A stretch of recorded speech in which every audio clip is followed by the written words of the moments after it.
Hello student, welcome back. आज की class में हम क्लास 9th में एक्सरसाइज 7.3 का क्वेश्चन नंबर 2 सोल्व करेंगे। ठीक है, चलिए स्टार्ट करते हैं।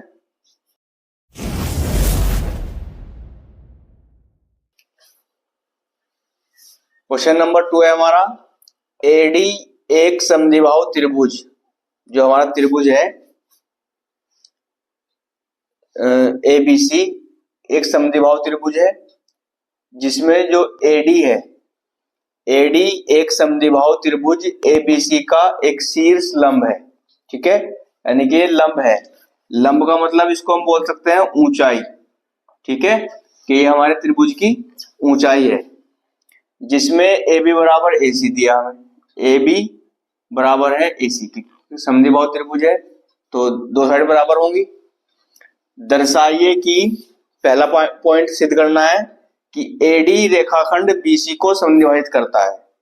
जो एडी रेखाखंड है हमारा, एडी ये बीसी को समद्विभाजित करता है, मतलब कि हमें बीडी को और डीसी को बराबर सिद्ध करना है तो।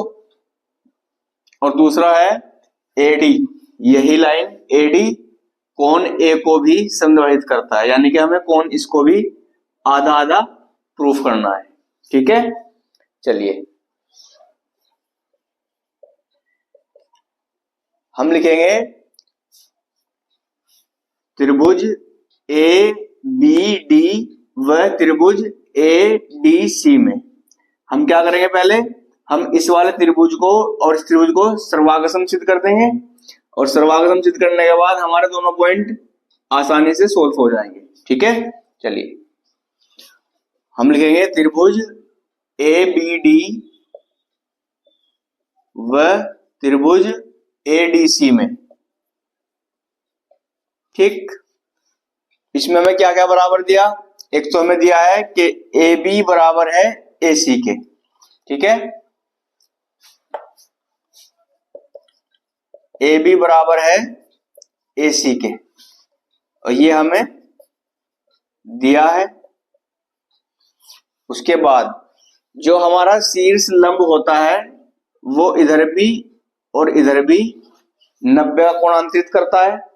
ठीक है, तो कोण एडीसी बराबर होगा कोण एडीबी के, दोनों 90 डिग्री के। इसको भी लिख देंगे एंगल एडीसी, एडीसी बराबर होगा एंगल एडीबी के, कारण देगा दोनों 90 डिग्री के। ठीक है, दोनों 90 डिग्री हो गए। चलिए और क्या मिलेगा हमें, जो हमारी एडी भुजा है, एडी बराबर एडी होगी, क्योंकि ये इस एंगल में भी आती है और इस एंगल में भी आती है। ठीक है, थोड़ी त्रिभुज में, तो ये हमारी बराबर होगी उभयनिष्ठ भुजा। इसको लिखेंगे हम एडी बराबर एडी, ये होगी हमारी उभयनिष्ठ। ठीक है, अब हम यहां इसको सिद्ध करने के लिए कौन सा कारण देंगे। अगर क्वेश्चन में ऊंचाई की बात आ जाए, शीर्ष लंब, ठीक है, तो हम यहाँ पे ये जो हमारा 90 डिग्री कोण बनाया ना, इसको बोलेंगे हम राइट एंगल। ठीक है, और जो इसके सम्मुख भुजा है ये बराबर है, इसको बोलेंगे कर्ण होता है, इसको हम बोलते हैं हाइपोटेन्यूज। ठीक है, राइट हाइपोटेन्यूज और साइड। ठीक है, तो इसको हम बोलेंगे,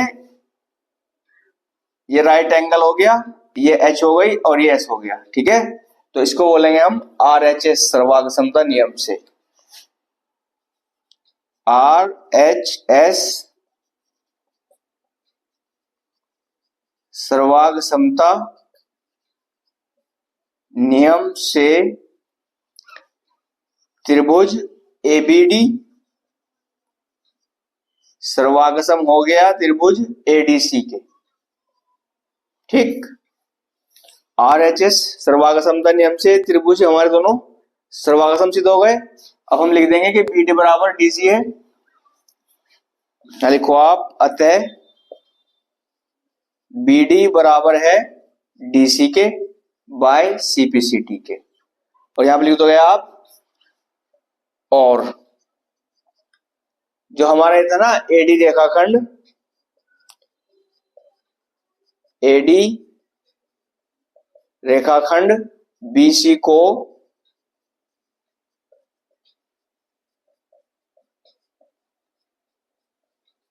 समद्विभाजित करता है। क्लियर? पहला पॉइंट हमारा सिद्ध हो गया। अब चलते हैं दूसरे पॉइंट की तरफ। इसमें क्या दिखाना है कि एडी कोण ए को भी समद्विभाजित करता है। जो एडी है हमारी भुजा, सॉरी जो हमारी एडी लाइन है, ये एंगल ए को समद्विभाजित करती है, यानी बराबर बराबर बांटती है। इसको हम ले लेंगे नाम ए, उसको दे देंगे एन। ठीक है, या दे दो ए और बी, स्मॉल ए और स्मॉल बी। अब हमने क्योंकि दोनों त्रिभुजों को सर्वांगसम सिद्ध कर दिया, तो ये एंगल इसके बराबर हो जाएगा बाय सीपीसीटी के।